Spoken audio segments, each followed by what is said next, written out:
I'm sorry, the cringe factor of it, I just can't physically do it. If he doesn't say this is the skin of a killer, Bella, I'm gonna be so disappointed, I can't lie. I'm genuinely having such a fun time, mostly because of the nostalgia attached. I don't know how to be completely unbiased while reading this book, if I'm being totally honest.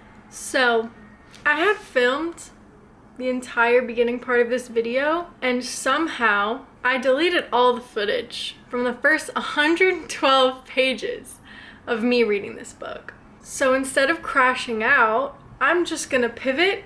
I'm gonna go over what my thoughts were for the first 112 pages, and then we're gonna keep going with the vlog, okay?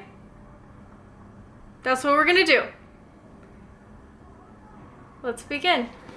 So this was my first time reading Twilight, and from what I remember of these first 112 pages, there was a decent amount of exposition and like scene setting, which felt very fun because the scene is definitely set well on Forks, Washington. And I remember Bella in the book being a lot less annoying than Bella in the movie. And she does a lot more reading in this, so she's a little reader girly, which I appreciated. And then there was the whole scene with Edward like smelling her and stuff, and it's just so weird. Like, he kind of ignores her a lot more at the beginning. Like, there's more time that passes. And then just like all the classic scenes of like biology class, and then them not being there because it's sunny outside. And then she starts talking to Edward. And one thing that I noticed about the book was that he's way funnier. Like, way funnier and a lot less serious, both of them. And that's something that I really miss in the movie. Like, not miss, but like, I wish that it was in the movie. I wish that they were a lot less serious than they are. On that note, I have a bone to pick with the people that made the movie, because the book is not like the most amazing thing I've ever seen in my life, but the movie is way cringier and like takes itself way too seriously, I think. And I assume that is like part of the problem that people had with it, because some of the lines are incredibly cringy. It takes itself really seriously. At this point, it's just full-on camp, and I don't know if it was intentional or not, or if the director or person who helped write the screenplay just had a bone to pick with Stephenie Meyers or what. Oh, and then there's a whole thing where Bella can like smell blood. That is something that I don't know if they're gonna address later on, because that's not really a thing in the movies. Yeah, what else? Oh, he saves her from the car crash thing, and then totally gaslights her about the fact that he saved her and like ran a far distance and everything. He was like straight up gaslighting her for a while. That's basically it, I think, that we've missed. That's me catching you guys up on some of my thoughts of what happened in the first part of the book. So yeah, enjoy the rest of the vlog with my actual genuine first reactions. I am on, what, chapter 7? Yeah, I'm on page 112, still making slow but steady progress. I have been so busy and actually genuinely just wanting to read this book. However, not having the balls to bring it out in public. I'm sorry, the cringe factor of it, I just can't physically do it. But anyways, last night I was reading and we finally have met Jacob. So he's on the scene now. In the movie they did it slightly differently, but in the book they meet for the first time on the beach when she goes, instead of just like him having a conversation with her on the beach after they like have met and like did hang out. She apparently used to hang out with his older sisters. But anyways, there was this one moment where he was like, oh yeah, one of my sisters is in college and the other one's married. And she's like, married? I don't remember them being only like barely a year older than me. Girl, I really hate to break it to you, but anyways, Jacob is on the scene now. He's a cutie little 15-year-old. I think she's 17. Anyways, he told her a little bit about the lore of his tribe, which, huge disclaimer here, obviously Stephenie Meyer is not Indigenous, and I'm like 90% sure that the like tribe that she did reference in this book, which I believe is the Quaaludes. I don't know if I'm pronouncing that 100% correctly. I will do more research and follow back up in a bit in another clip. But it doesn't take a huge stretch of the imagination to take a wild guess that the tribe was not necessarily thrilled at how they're portrayed in this book. I'm gonna do more research into that and let you know what I find.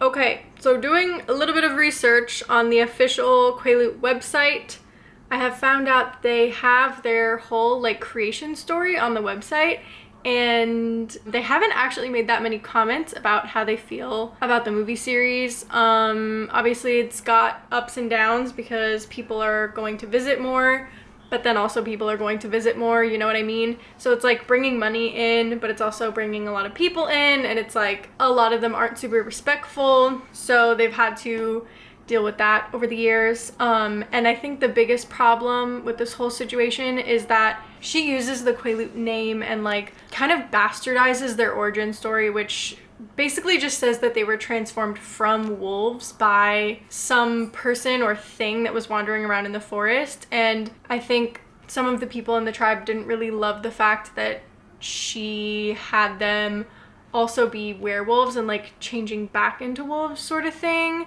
Or some people speculate that that's part of a reason why they might be a little bit upset at the whole situation. But mostly, sorry I got off topic, because they aren't seeing any of the money or the profits from this story, which very prominently features the Quaalude tribe and like not really, I was gonna say their customs, but not really, because apparently they are really well known for their like ability to fish and stuff in the local La Push area.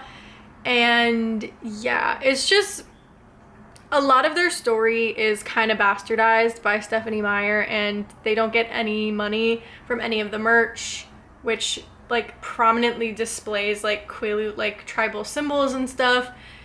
So that whole part of it is real shady for sure. I'll put their website down in the description if you want to learn more about their tribe. But yeah, just wanted to pop in there with a little bit of information about that.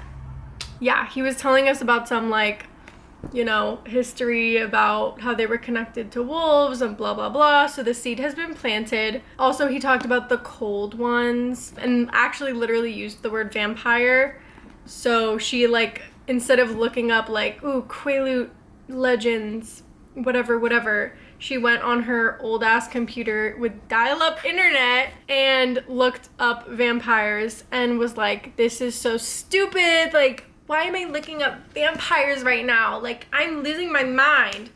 So anyways, that's where we're at right now. I'm having a good time. I mean, I'm barely into the book at this moment, but it's very silly and I'm having a good time. I'm not saying it's the best writing in the world, but it's better than I thought it would be. Like, if I'm being completely honest, I thought it was gonna be borderline unreadable, but actually it's really not as bad as I thought. Like, in general, but like, the writing is genuinely not as bad as I thought. There are some moments where like the inner monologue is like, girl, okay, okay. But like, it's really not that bad. I think I really would have liked this if I read it. And it's kind of sad to say that now, because I'm in this tiny little Discord server where we're reading it at the moment, and one of the people that are hosting it was just like, yeah, I kind of blame misogyny for the reason why so many people hated the Twilight books, because it was basically just a thing that like young girls and young women enjoyed, and like, you can't have that, you know? You can't have something that a bunch of young women and girls enjoy and then have the rest of society be nice about it. Like, you know what I mean? I got so much shit for being a fan of One Direction, and it was just like, oh, you're so stupid, it's just a fucking boy band, whatever. But like, they meant a lot to me. And like, to be fair, I didn't really have that much room in my heart for more things to be obsessed with when I was a tween. I was obsessed with One Direction. I was obsessed with The Hunger Games. I didn't have that much room for this, but I saw the trailers for the movies and I was like, this looks kind of dumb, so I'm just gonna skip it because it's probably not good. And I just heard a bunch of other people calling it stupid, so I kind of jumped on the bandwagon. I'm sad that I didn't give this a chance when I was a tween, you know what I mean? To be fair, It's starting out very tame, but I know where the plot goes, and it gets absolutely fucking insane. Like, wild. What kind of Mormon crack was Miss Stephenie Meyer smoking when she freaking wrote these books? But anyways, I'm like almost inclined to continue reading the series. I'm not even gonna lie to you. We'll see. We'll see after this one, but I'm genuinely having a better time than I thought. So, let's keep going.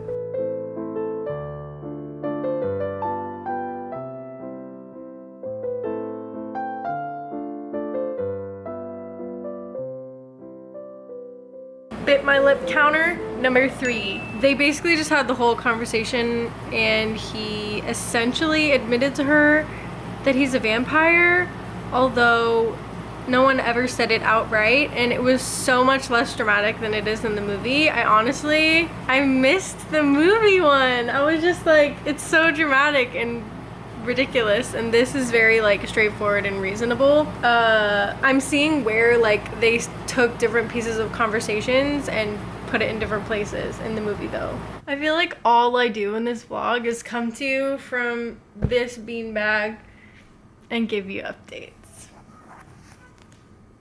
We're in the meadow. Officially, we're in the meadow. He's about to show her his situation. Let's go. His skin, white despite the faint flush from yesterday's hunting trip, literally sparkled like thousands of tiny diamonds were embedded in the surface. If he doesn't say this is the skin of a killer, Bella, I'm gonna be so disappointed, I can't lie. Oh, he's doing the like, as if you could outrun me, as if you could fight me off, like explaining that he's like the apex predator and that everything about him invites her in. His voice, his face, his smell. I feel like that's one thing that nobody really talks about in this series is like, technically everything that he does, everything that he is by design is meant to allure people because he's a vampire. Like, vampires have the ability to thrall people, and like the whole point is that they lure people in like spiders with their little webs, and people get caught in them, and then that's basically how it goes. Like, has anyone talked about the fact that like that might be a huge reason why she's so obsessed with him? Maybe. I don't know. Because also your first love when you're a teenager is so intense, and like chemically your brain is going haywire. At least she's acknowledging that when she's talking about it like to herself in her head. I don't really know. I don't think he's gonna say this is the skin of a killer, Bella. I don't think he's gonna say it. Who wrote the fucking screenplay, guys? Why did they make it so much cringier than the book? Whoever wrote that screenplay really had something out for Stephenie Meyer, because honestly, this book is not as bad as I thought it was going to be. The fact that I judged the books based on what I saw from the movies, I feel bad. Like, I genuinely am sorry. I would like to make a formal fucking apology. I'm like trying to...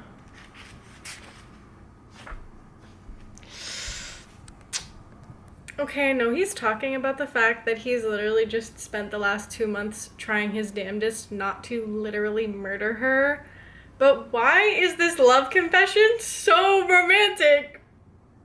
I couldn't live with myself if I ever hurt you. You don't know how it's tortured me. The thought of you still, white, cold, to never see you blush scarlet again, to never see that flash of intuition in your eyes when you see through my pretenses. It would be unendurable. You are the most important thing to me now.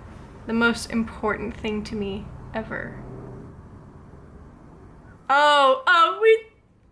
We do get this from the movie. Well, from the book, and then it's also in the movie. And so the lion fell in love with the lamb, he murmured. I looked away, hiding my eyes as I thrilled to the word. Love. What a stupid lamb, I sighed. What a sick, masochistic lion. Classic. Fucking classic.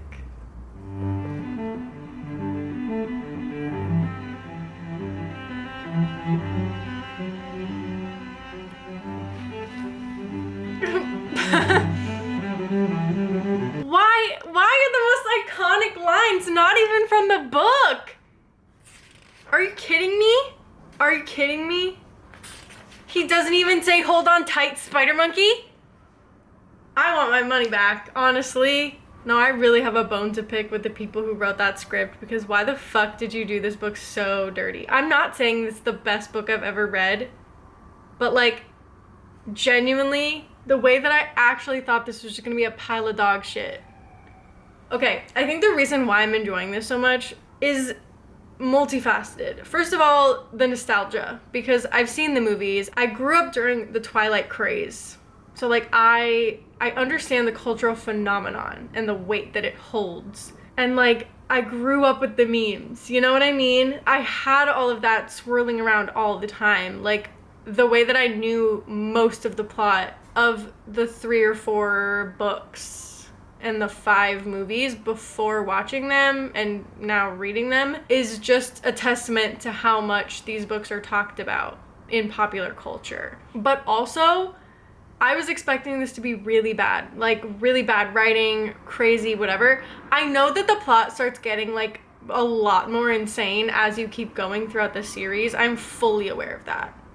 Fully aware. But maybe because my expectations for this were like literally in hell, I'm enjoying it a lot more than I thought I would. I'm genuinely having such a fun time, mostly because of the nostalgia attached and like how cringy and memed the movies are. Why at the ripe age of 26, nearly 27, am I becoming a fucking Twilight fan? I'm feeling very conflicted because I really don't know what I'm gonna end up rating this. Obviously, I'm only halfway through, so we'll see by the end, but like, what the fuck? Also, I don't know if I mentioned this, but he doesn't say, hold on tight, spider monkey. He does not say that. He says, come on, little coward, climb on my back. I mean, they tease each other a lot and like, you know, are kind of smirky about it all the time, and that's like kind of just how they flirt. But the fact that he says, come on, little coward, and then they decided to change that to, hold on tight, spider monkey. Choices were made.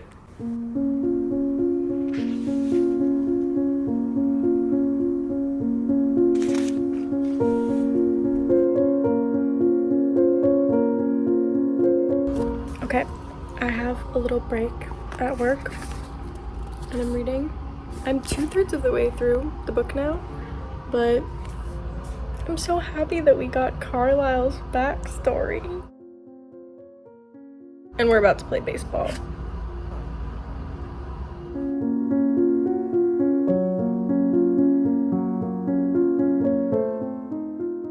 Okay, now I'm at the end of my shift, which is when we're basically just hanging out and staying to address any problems that come up with the laundry. So I'm nearly done. I have a little less than 100 pages left, and the 3 other vampires have come onto the scene, and James, the tracker, has got her scent. So they're trying to figure out a plan to see what to do with her. I've got about 50 pages left of this book.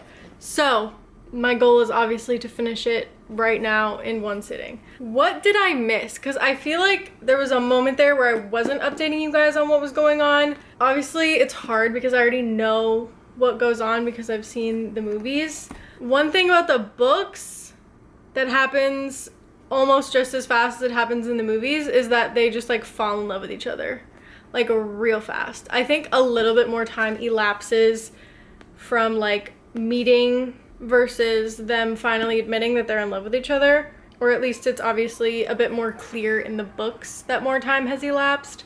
But basically by the time that they had their first actual date where it was just them two hanging out, they were like, I love you. But anyways, that was where he showed her his sparkly skin. And they're basically like making devotional lifelong promises to each other at this point. Reminder, she is 17, and it's both of their first love, apparently. This is his first love too, because he died when he was 17. Like, got turned into a vampire, I mean. So anyways, time to finish this.